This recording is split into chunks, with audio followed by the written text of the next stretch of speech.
Assalamualaikum warahmatullahi wabarakatuh. Apakah pernah ada rasa takut kita kepada Allah Subhanahu Wa Taala? Apakah pernah ada rasa takut kita kepada Allah Subhanahu Wa Taala?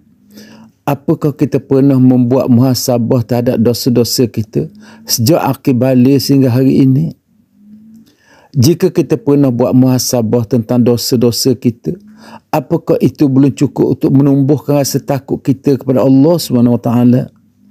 Jika rasa takut kepada Allah Subhanahu Wa Taala belum tumbuh dalam hati-hati kita, itu menunjukkan bahawa hati-hati kita sedang berhadapan dengan masalah cukup besar.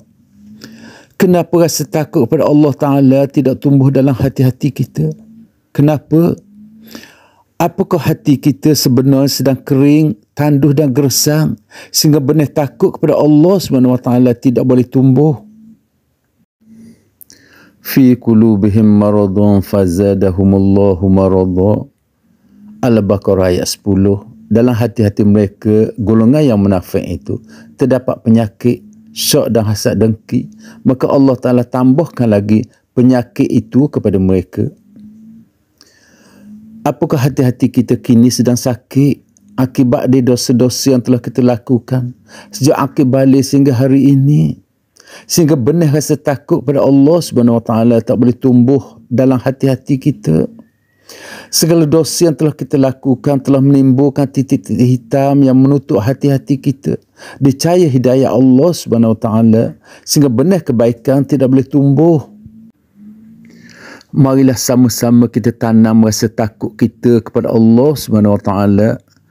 Jika benih rasa takut tidak boleh tumbuh dalam hati-hati kita, ini menunjukkan bahawa hati-hati kita telah rosak akibat dari dosa-dosa yang telah lalu.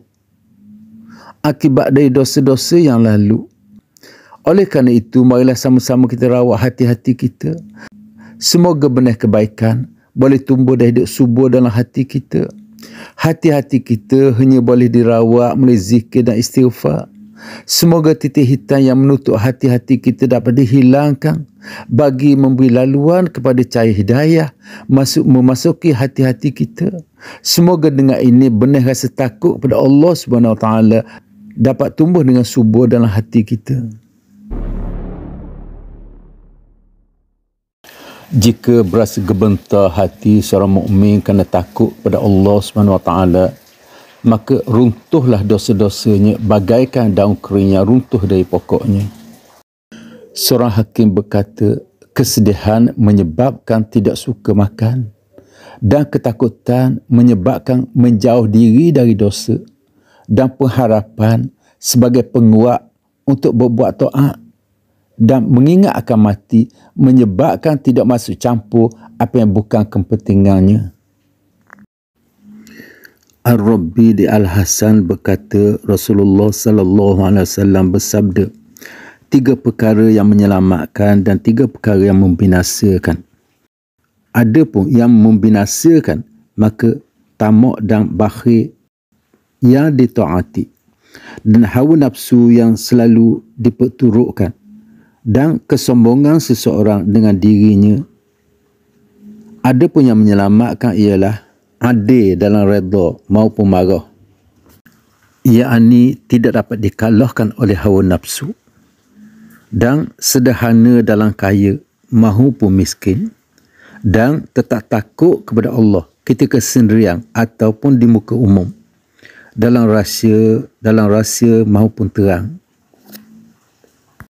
Jika ada rasa takut kita kepada Allah Subhanahu Wa Taala, mana mungkin kita terlalu mudah membuat fitnah kepada sesama manusia. Sesungguhnya rasa takut kepada Allah merupakan benteng yang paling kukuh untuk menghalang kita semua dari melakukan dosa dan maksiat. Sekianlah, wabillahi taufiq wal hidayah. Wassalamualaikum warahmatullahi wabarakatuh.